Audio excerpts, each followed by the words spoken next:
আসসালামু আলাইকুম। বাংলাদেশ জামাতে ইসলামীকে প্রয়োজন শেষ, এখন পাকিস্তানপন্থী বলে চালিয়ে দাও। হ্যাঁ, বর্তমানে সময় কিন্তু এই পরিস্থিতিটাই কিন্তু লক্ষ্য করা যাচ্ছে। জামাত এবং ডক্টর ইউনূসের বিরুদ্ধে কিন্তু ভয়ঙ্কর একটা খেলা শুরু হয়ে গেছে।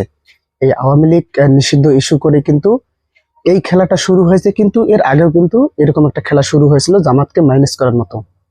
আমি কিছুদিন আগে একটা ভিডিও আপলোড করেছিলাম যে ১-১১-এর মতো জামাত মাইনাসের ভয়ঙ্কর একটা খেলা শুরু।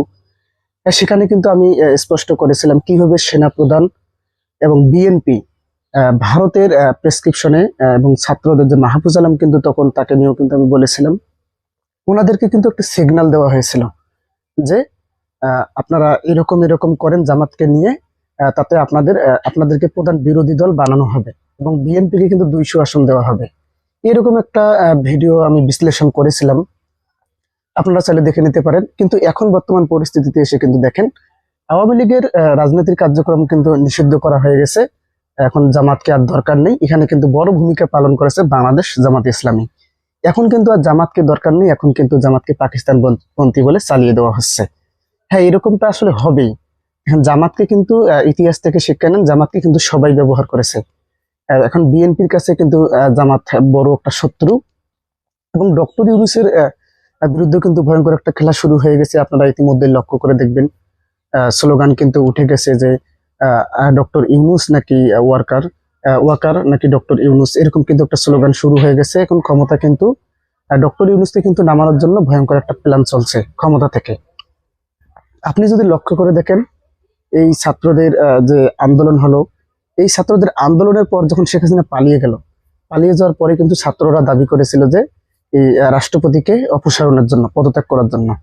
কিন্তু সেখানে কিন্তু সবচেয়ে বড় বাধা দিয়েছিল বিএনপি। আমি জানি না কেন তারা বাধা দিল।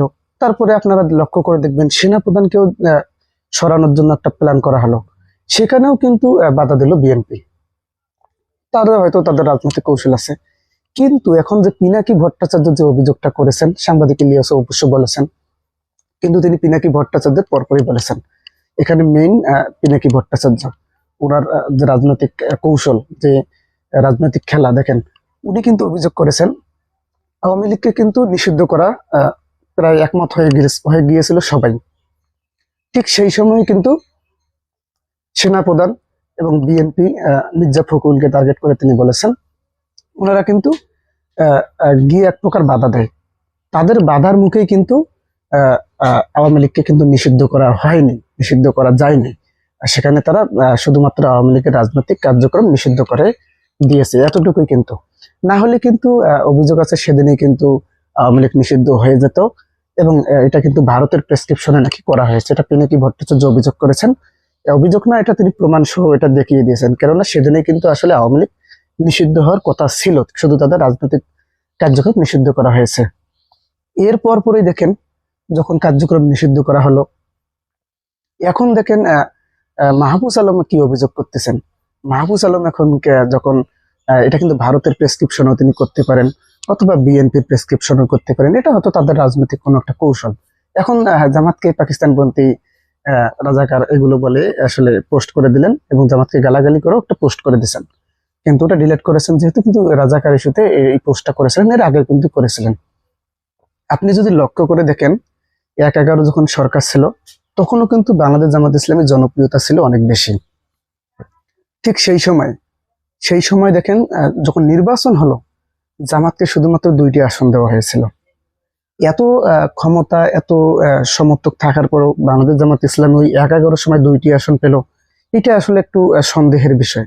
এটা আসলে মানতে নারাজ অনেকেই, এবং অনেক রাজনৈতিক বিশ্লেষক মনে করেন যে ১-১১ সময় বাংলাদেশ জামাত ইসলামীকে রাজনীতি থেকে মাইনাস করে একটা ষড়যন্ত্র হয়েছিল।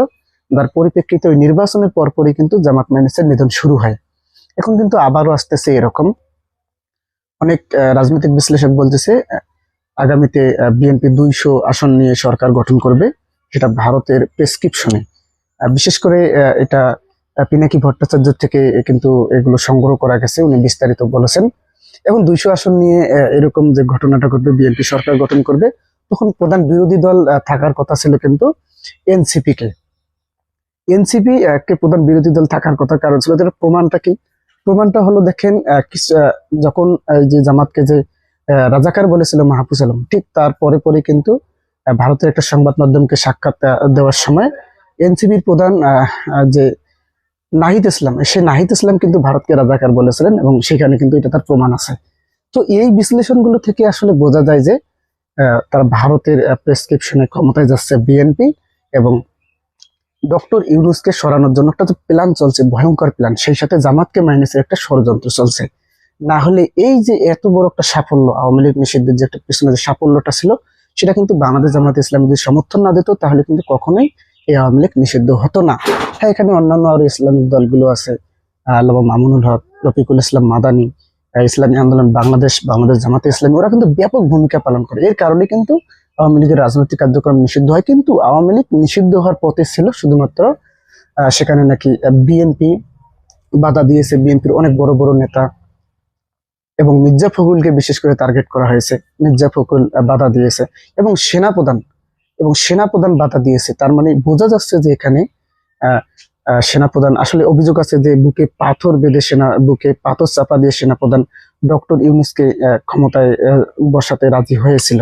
এটা শেখ হাসিনা পালানোর পর পরে এইরকম অভিযোগ তো আছে, অভিযোগ করা হয় ছাত্রদের পক্ষ থেকে। তো এইটা কিন্তু আসলে বাস্তব কি বাস্তব না, এই বিষয়গুলো পর্যালোচনা করলে কিন্তু আসলে বোঝা যায়। আওয়ামী লীগ কিন্তু সেদিনই কিন্তু নিষিদ্ধ হইতো, কিন্তু সেখানে নাকি বিএনপি এবং ডক্টর ইউনূসের বাধার মুখে পড়ে উপদেষ্টারা শেষে আওয়ামী লীগের শুধু রাজনৈতিক কার্যক্রমটা নিষিদ্ধ করে।